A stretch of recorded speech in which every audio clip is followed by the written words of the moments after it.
अस्सलाम वालेकुम जी। जो लोग ऑस्ट्रेलिया मूव होना चाहते हैं उनके लिए एक बेहतरीन कैटेगरी मौजूद है जिसको 189 सब क्लास वीज़ा कहा जाता है। और ये एक बेहतरीन कैटेगरी है, निस्बतन ईजी है और स्किल्ड लोगों के लिए है। इसका पाथवे बहुत ज़बरदस्त है और इसके बेनिफिट्स बहुत ज़्यादा हैं। इसमें आप अप्लाई कर सकते हैं। इसके तहत आपको पीआर मिल जाती है फौरी तौर पर और सिटीज़नशिप भी मिलती है। जॉब ऑफ़र की ज़रूरत नहीं है इसके लिए। और इसके बेनिफिट्स के बारे में हम डिस्कस करेंगे आगे चल के, और इस वीडियो में हम सब कुछ कवर करेंगे कि इसका एलिजिबिलिटी क्राइटेरिया क्या होगा, कौन-कौन से डॉक्यूमेंट्स रिक्वायर्ड होंगे, अप्लाई किस तरीके से करना है और ऑफ कोर्स इसके बेनिफिट्स क्या होंगे, ये सारा कुछ इस वीडियो में मैं कवर करूँगा। तो सबसे पहले हम बात करेंगे कि एलिजिबिलिटी क्राइटेरिया की। इसके लिए सबसे पहले आपको ऑक्यूपेशंस लिस्ट देखना होगी कि कौन-कौन से ऑक्यूपेशंस में ये जो ऑफ़र है, ये वीज़ा ऑफ़र कर रहे हैं, और ये आप ऑनलाइन चेक करेंगे। इसका लिंक भी डिस्क्रिप्शन में मौजूद है। इसके बाद आप स्किल असेसमेंट कराएँगे जो कि ऑनलाइन होगी, और इसका लिंक डिस्क्रिप्शन में मौजूद है कि किस तरीके से आप स्किल असेसमेंट कराएँगे। और जो अथॉरिटीज़ होती हैं ऑस्ट्रेलिया में वो असेसमेंट करती हैं, और हर फील्ड की अलग से अथॉरिटी होती है, वो ऑनलाइन करती हैं, और लिंक जो है इसका डिस्क्रिप्शन में मौजूद है।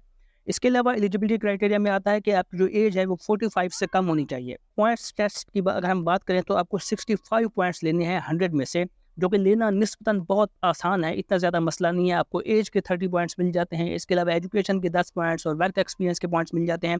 कैलकुलेट कर लेते हैं जी, अभी हम जल्दी से कैलकुलेट कर लेते हैं कि पॉइंट टेस्ट आपके क्या बनेंगे। आप अपने आप को भी देख लीजिए। चलते हैं लैपटॉप की स्क्रीन पर। तो इस वक्त हम लैपटॉप की स्क्रीन पर मौजूद हैं। स्किल्ड इंडिपेंडेंट वीज़ा को मैंने सेलेक्ट किया है, सब क्लास 189। इसके अलावा यहाँ से एज सेलेक्ट करेंगे, 25 से 33 के दरमियान सेलेक्ट की। हर चीज़ के ना नंबर है, तो ये एज मैंने सेलेक्ट की। इसके अलावा इंग्लिश लैंग्वेज एबिलिटी, इसको मैंने सेलेक्ट किया, प्रोफिशिएंट इंग्लिश मैंने कर दिया, इसके भी नंबर्स होंगे। और नीचे एम्प्लॉयमेंट एक्सपीरियंस, फिर मैं आउटसाइड ऑस्ट्रेलिया जो है हमारा एक्सपीरियंस ऑफ कोर्स, तो मैंने एटलीस्ट 8 ईयर इसको कर लिया। आप कुछ भी सिलेक्ट कर लेते हैं, इसके भी नंबर्स हैं। इनसाइड ऑस्ट्रेलिया जो है ना हमारा कोई एक्सपीरियंस नहीं है, तो लेस देन 1 ईयर मैंने इसको कर दिया। ठीक है जी। तो एंड पे नंबर हम इसके कैलकुलेट करेंगे कितने आते हैं। तो यहाँ से मैंने ये यू आर सिंगल इसको सेलेक्ट कर लिया। इसके अलावा नीचे प्रोफेशनल ईयर इन ऑस्ट्रेलिया, तो इसको मैंने नो कर दिया कि हमारा नहीं है ऑस्ट्रेलिया में। अब नीचे जो है ना आप देख सकते हैं कि पॉइंट्स आ चुके हैं टोटल, आपके एज के भी आ गए, हर चीज़ के आ गए। और नीचे टोटल पॉइंट्स आपके हो गए 80। आपको 65 चाहिए थे और आपके 80 पॉइंट्स आ चुके हैं, इसका मतलब आप क्वालिफाई कर गए हैं। अच्छा जी, इसके अलावा आपको इंग्लिश प्रोफिशिएंसी मतलब चाहिए होगा। आपको आइट्स करना पड़ेगा और मिनिमम 6 बैंड इसके लिए होने चाहिए। टाइफल भी कर सकते हैं और पीटी भी आप कर सकते हैं। तो आइट्स आपको करना पड़ेगा यार, इतना बड़ी कंट्री है, इतना ज़बरदस्त कंट्री है, इतना ज़बरदस्त बेनिफिट्स हैं, थोड़ी बहुत तो आपको एफर्ट जो है इसके लिए लगानी ही पड़ेगी। इतना ईज़ी आपको नहीं मिलेगा।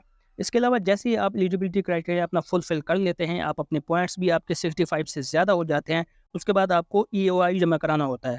और इसका लिंक भी डिस्क्रिप्शन में मौजूद है कि किस तरीके से आपने ईओआई यानी कि एक्सप्रेशन ऑफ इंटरेस्ट जो है जमा कराना है। और ये ऑनलाइन होगा और लिंक डिस्क्रिप्शन में मौजूद है, वहाँ से जाके आप अप्लाई कर सकते हैं अपना ईओआई।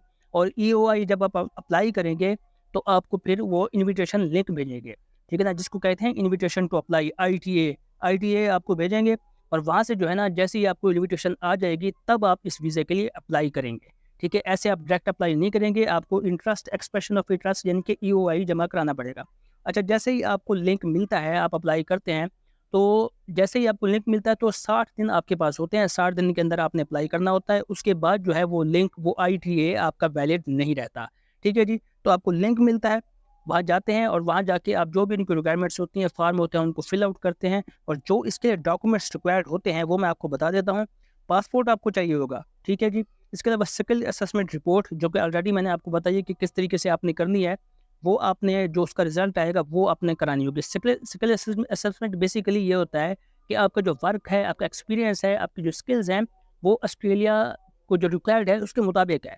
ठीक है ना, जो पास्ट में आपका जो भी एक्सपीरियंस रहा है वो चीज़ सारी की सारी। ठीक है जी। और इसके अलावा आपको इंग्लिश प्रोफिशिएंसी आपको देनी पड़ेगी, जो कि आपको आइल्स वगैरह है वो कवर करना पड़ेगा। इसके अलावा एम्प्लॉयमेंट रेफरेंस आपको देना पड़ेगा। एम्प्लॉयमेंट रेफरेंस का मतलब ये है कि जहाँ भी आपने जॉब की हुई है, काम किया हुआ है, वहाँ से जो है आपको रेफरेंस बनवाना पड़ेगा, कि मतलब आपने कब से कब तक जॉब की है, आपकी ड्यूटीज़ क्या थी, आपने क्या-क्या काम सर अंजाम दिए, आपका नाम, पता सब कुछ वो करके जो है ना, और आपके इदारे का नाम, आपके ओनर का नाम, वो सारा एक लेटर में बना के, और वो साइन होगा, आपकी जो अथॉरिटी होगी, आपकी बॉस होगी, जो आपकी जॉब के वक़्त आपका था, उससे साइन होगा, स्टैम्प होगा। उसके बाद वो जो है आप अपनी इस फाइल में लगा देंगे, और इसको बोलते हैं एम्प्लॉयमेंट रेफरेंस, ताकि उनको पता चले कि आप जॉब करते रहे हैं और आपका एक्सपीरियंस है। इसके अलावा आपको पुलिस क्लियरेंस सर्टिफिकेट देना पड़ेगा, जो कि आप किसी भी डीपीओ ऑफिस से अपना ले सकते हैं, ठीक है ना।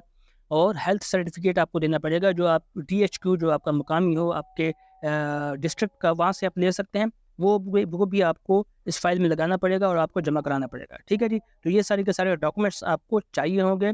और अप्लाई करने के मैंने आपको बता दिया है कि EOI जैसे ही आप जमा कराएंगे तो आपको इन्विटेशन लिंक आएगा और वहाँ से जो है आप इस वीज़ा के लिए अप्लाई करेंगे। ठीक है जी, तो सबसे पहले आपको काम ये करना है कि एलिजिबिलिटी क्राइटेरिया को आपने फुलफिल करना है और उसके बाद आपने अपने पॉइंट्स कैलकुलेट करने हैं। फिर आपने एक्सप्रेशन ऑफ इंटरेस्ट सबमिट कराना है। ठीक है, और देन आप जो है ना, आपको ITA मिल जाएगा और वहाँ से जो है आप अप्लाई करेंगे। अगर हम इसके वीज़ा फ़ी की बात करें तो 4,700 ऑस्ट्रेलियाई डॉलर जो है इसकी वीज़ा फ़ी है। थोड़ा ज़्यादा है, मैं इस बात को समझता हूँ। बहुत से लोग इसको अफ़ोर्ड नहीं कर सकते होंगे और कुछ लोग होंगे जो मतलब थोड़ा बहुत मतलब एफ़र्ट करके इसको अफ़ोर्ड कर सकते होंगे। इतना बड़ी कंट्री है, इतना ज़्यादा बेनिफिट्स हैं, आपको डायरेक्ट जो है PR मिल रही है और सिटीज़नशिप भी आपको मिलेगी, तो उसके लिए ये पैसे इतना ज़्यादा नहीं है। ठीक है? इतना ज़्यादा नहीं है क्योंकि जो जो आपको रिवार्ड मिल रहा है वो बहुत ज़्यादा है, उसकी ज़रा सोचिए। अब छोटी-मोटी कंट्रीज़ में अगर आप जाते हैं, ठीक है ना, जहाँ पे इतना ज़्यादा इनकम नहीं है, जैसे कतर हो गया, ओमान हो गया, दुबई हो गया, ये वो, तो ऑब्वियसली यार उससे तो आपको ज़्यादा ही होगा ना, ज़्यादा ही आपको ना थोड़ा पे करना पड़ेगा, तो इसके लिए तो आप तैयार रहिए। इसके अलावा अगर प्रोसेसिंग टाइम की बात करें, जैसे ही आप अपनी एप्लीकेशन सबमिट करते हैं, प्रोसेसिंग टाइम की अगर हम बात करें तो आपके 3 महीने भी लग सकते हैं, 4 महीने भी लग सकते हैं, 6 महीने भी लग सकते हैं, इससे ज़्यादा भी लग सकते हैं। तो इसका मतलब ये है कि आप अप्लाई कीजिए और उसके बाद बाकी और जगह भी अप्लाई करते रहिए, लेकिन ये भी अप्लाई करके रखिए अपना, ठीक है ना? ताकि आपको ये है कि यहाँ से भी आपका जो आपकी किस्मत है, वो मतलब टेस्ट हो जाए, क्या पता आपको इसका वीज़ा मिल जाए। मैं दोबारा एक बार फिर बताना चाहता हूँ आपको कि इतना भी ईज़ी नहीं है। ये नहीं है कि 65 पॉइंट्स होंगे तो लाज़मी आपकी सिलेक्शन हो जाएगी, ऐसा भी नहीं है, ठीक है ना? वो भी देखना पड़ेगा कि कितना ज़्यादा बर्डन है ऑस्ट्रेलियाई गवर्नमेंट पे और कितना लोगों को अकोमोडेट कर सकते हैं वहाँ पर। बाकी ये है कि आप लाज़मी अप्लाई कीजिए, ये एक बेहतरीन चांस है क्योंकि ऑस्ट्रेलिया में बहुत ज़्यादा शॉर्टेज है और बहुत ज़्यादा उनको स्किल्ड लोगों की ज़रूरत है। अगर हम इसके बेनिफिट्स की बात करें कि 189 सब क्लास वीज़ा के बेनिफिट्स क्या होंगे, तो सबसे पहले तो ये आपको परमानेंट रेजिडेंसी मिल जाएगी, PR मिल जाएगी। जैसे ही आप लैंड करेंगे ऑस्ट्रेलिया में, आपको PR मिल जाएगी, ठीक है ना? डे 1 आपका स्टार्ट होगा PR से। उसके अलावा आपको स्पॉन्सरशिप की किसी किस्म की ज़रूरत नहीं है, नो स्पॉन्सरशिप। जॉब ऑफ़र की भी ज़रूरत नहीं है आपको।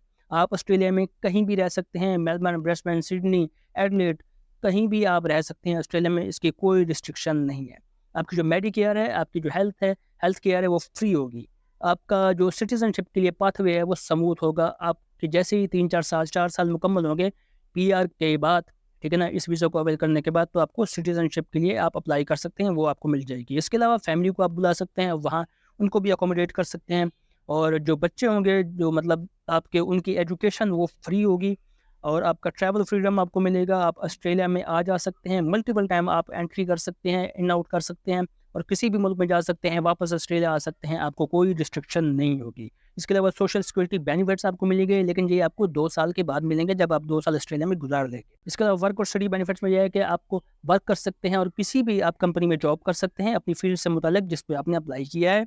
और इसके अलावा स्टडी बेनिफिट्स भी आपको मिलेंगे, आप कोई भी कोर्स जो है ना स्टडी कर सकते हो और किसी भी पब्लिक या प्राइवेट यूनिवर्सिटी में आप अप्लाई कर सकते हैं। तो इतना ज़्यादा बेनिफिट्स हैं 189 सब क्लास वीज़ा के और ऑफ कोर्स कंट्री है ऑस्ट्रेलिया, तो फिर इसके लिए बनता है कि आप थोड़ा-सा वेट करना पड़े तो कर लें और थोड़े से अगर डॉलर्स आपको खर्च करने पड़ें, ठीक है ना, थोड़े से नहीं है, लेकिन अगर ऑस्ट्रेलिया को देखा जाए तो उसके हिसाब से ये थोड़े ही हैं क्योंकि 4,700 ऑस्ट्रेलियाई डॉलर ऑस्ट्रेलिया को देखा जाए, जो उसके बेनिफिट्स हैं उसके हिसाब से इतना ज़्यादा नहीं है। ठीक है जी, तो ये सारी की सारी वीडियोस थी, जो भी मैंने आपको चीज़ें बताई हैं उनके लिंक्स आपको डिस्क्रिप्शन में मिल जाएँगे, उनको आप अवेल कर सकते हैं और बाकी कुछ चीज़ समझ में नहीं है तो मुझसे पूछ सकते हैं। ठीक है, अप्लाई करने की अगर आप घबरा रहे हैं या आपको वो हो रहा है तो अप्लाई आप ईज़िली कर सकते हैं। जैसे ही आपको ITA आएगा, आप उस लिंक पे जाएँगे तो अप्लाई करना कोई इतना मसले वाली बात नहीं है, ईज़िली आप अप्लाई कर सकते हैं। तो ये कोई रॉकेट साइंस नहीं है, इसमें घबराने वाली बात नहीं है। और अगर कोई मसला होगा तो मैं आपको इस पे भी एक अलग से वीडियो बना दूँगा कि किस तरीके से आपने अप्लाई करना है। होपफुली आप खुद ही कर लेंगे। तो वीडियो अच्छी लगी तो उसको लाइक कीजिए, मेरे चैनल को सब्सक्राइब कीजिए, बेल आइकन प्रेस कीजिए ताकि सारी वीडियोस आपको मिलती रहें। मिलते हैं एक और वीडियो में, अपना ख्याल रखिएगा। अल्लाह हाफ़िज़।